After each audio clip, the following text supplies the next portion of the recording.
Hello everyone. Today I've got 3 more amazing indie horror books.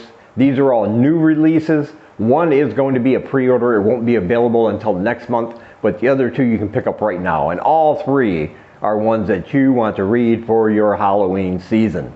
We're getting near that time now, and I'm excited. Hopefully you are too.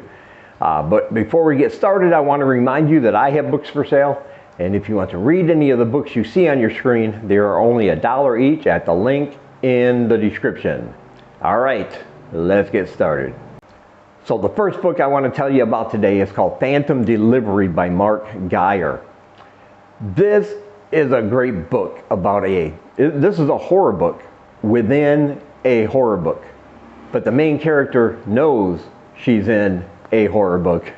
And she's also familiar with her real identity. So it's kind of twisty and it's kind of turny, and I love that whole concept about a movie within a movie, a book within a book. I love that kind of thing when it's done right, and this one is certainly done right. And basically we're talking about a 38-year-old lady. She's almost 40 years old. And she wakes up one day. We don't really ever find out much about her real life. But she wakes up one day in the body of a woman called Patricia. Patricia is a 17-year-old high school girl, or somewhere in there. She's in high school. And our protagonist knows exactly who Patricia is because Patricia was one of the characters in a horror book series she read when she was young. She's read this series over and over and over. She's very familiar with all the characters and their quirks and how they think and how they're supposed to act, and of course all the plot line. And this plot line in this horror book that she's read when she was younger basically concerns a pizza delivery driver who is also a serial killer, and he kills people with his pizza cutter in very bloody ways. And she is stuck now in this body of Patricia. She is stuck inside this world of what used to be her favorite horror book series when she was growing up. But she's still familiar of her real identity. She knows who she actually is. And so she's trying to figure out a way how to get out of this world and get back to who she really is. However, because she knows who she is, she makes decisions that would be out of character for her character, the one that she is in possession of. Because she does have free will. And she thinks, because she knows the plot, that if she makes certain decisions, she doesn't have to suffer some of the horrific events of this horror series. But by changing the way her character is supposed to act and supposed to think and supposed to do things, she also changes the narrative of this series. So all of a sudden, maybe these people are not going to die by this villain who she knows his identity because she's read the books and she's in this world. She recognizes him. She knows who he is. But because she's making decisions that will not be in line with the character she's inhabiting, things will change. The timeline will change. The different characters she meets later in the series will show up unexpectedly and in different places.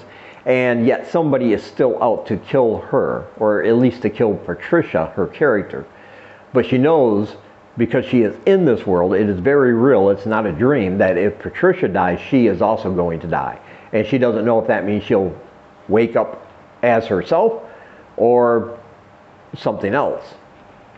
And so there's a little mystery behind there among all this bloodshed. And she is being chased, she is being stalked, she is being pursued. She is targeted for death for some reason, but it might not be who she thinks it is.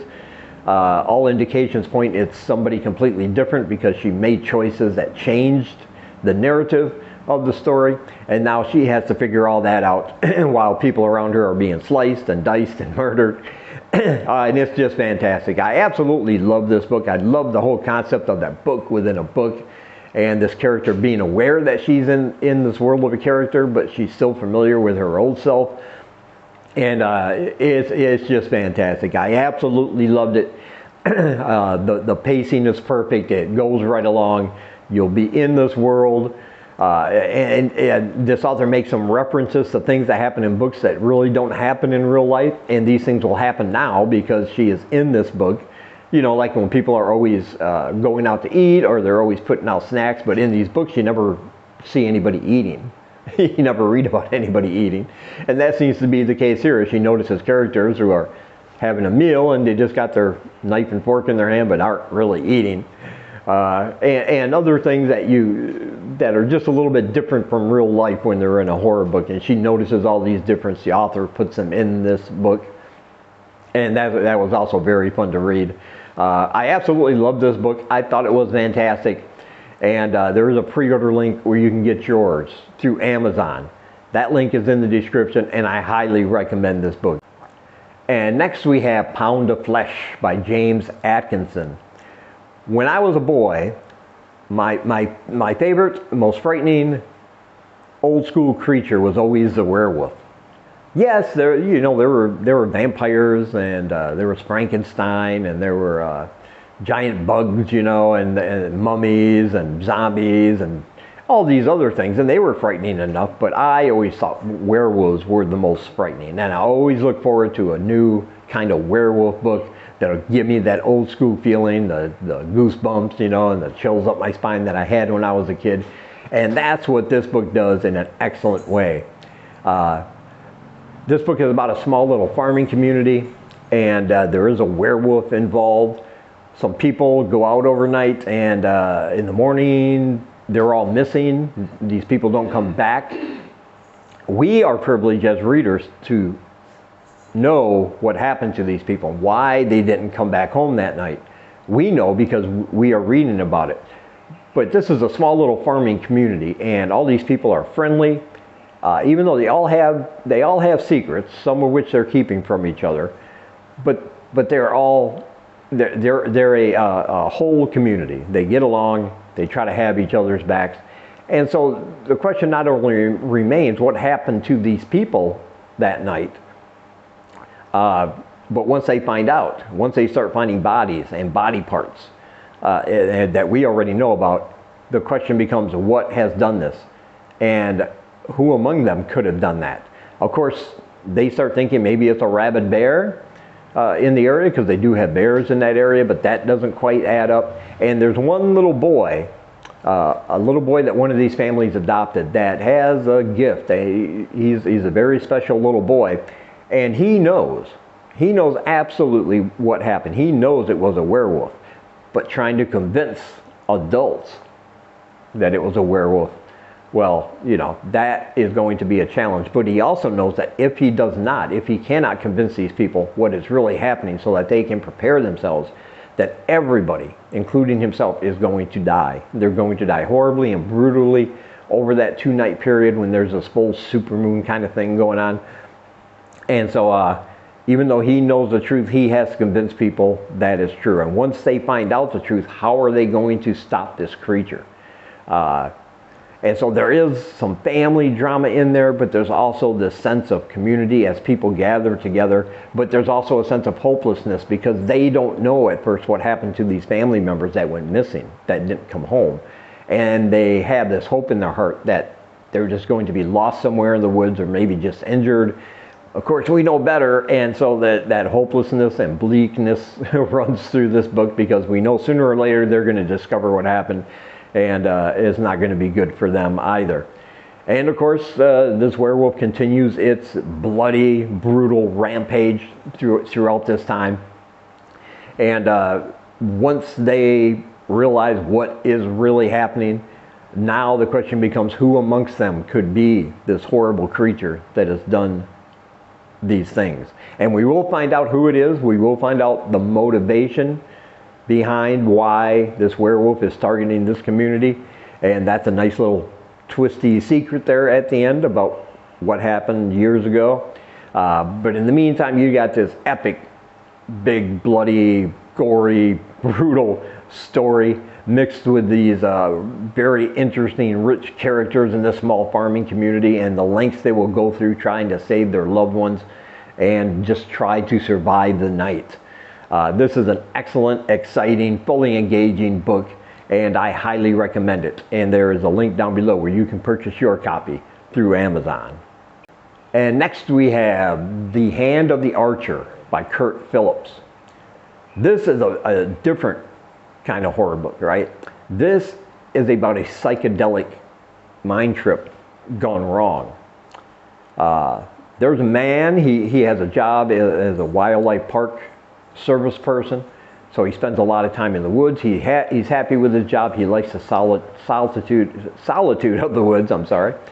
And his best friend and co-worker is there, and they get along great. But he also lives with his father, and his father is in the later stages of dementia. So he has a lot of stress in his life because of this, trying to figure out how to do his job properly and give that the time it deserves, while also, you know, taking care of his dad and making sure nothing bad happens to his father back at home. And one day, a friend of his father's, an older doctor, an award-winning doctor, tells him about this certain hallucinogen that if he takes it, he's going to take a trip into his mind, and he's going to start seeing the world differently. This is supposed to give him some peace, some kind of hope, some kind of knowledge that you wouldn't get otherwise. And the doctor says, I'll guide you through this thing. You have no need to worry.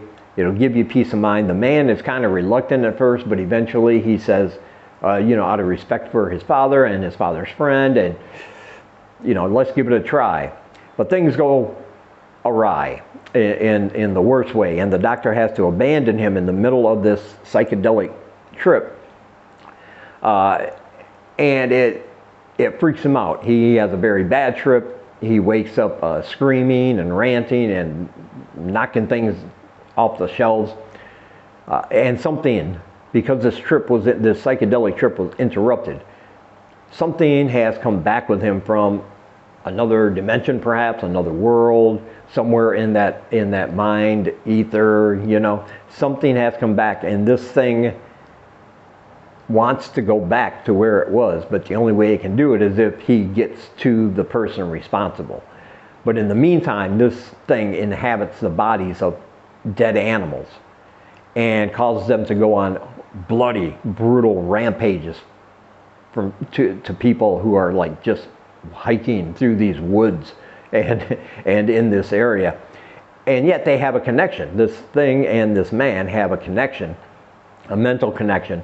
And so this man starts seeing these visions of what these animals are doing, the blood and the gore, and how these animals are just rampaging and slicing and dicing and devouring innocent people. And when he wakes up from one of these, he thinks he's guilty somehow because it was so real to him and so visceral.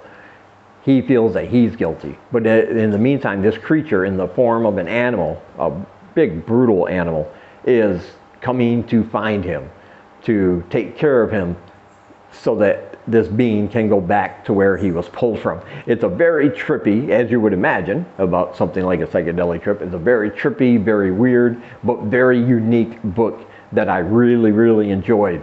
Because it does have that extra element of, you know, there's a lot of talk in there about how the mind works, and how the things we see, you know, in reality is not the things that are always there. And the only way to really see into this other plane is to go on these little mini psychedelic trips. And there's a lot of talk about that kind of stuff in there, but it's very effective. It's very scary. It is very bloody and brutal. Trust me on that. And the ending will just blow you away. It's like, oh my God, you didn't think that was going to happen. Let's put it that way. And I highly recommend this book. And again, there is a link down below in the description where you can pick up your copy, and I recommend it. And as always, I want to say thank you for taking some of your time and spending it here with me. And until we meet again, keep reading spooky, my friends.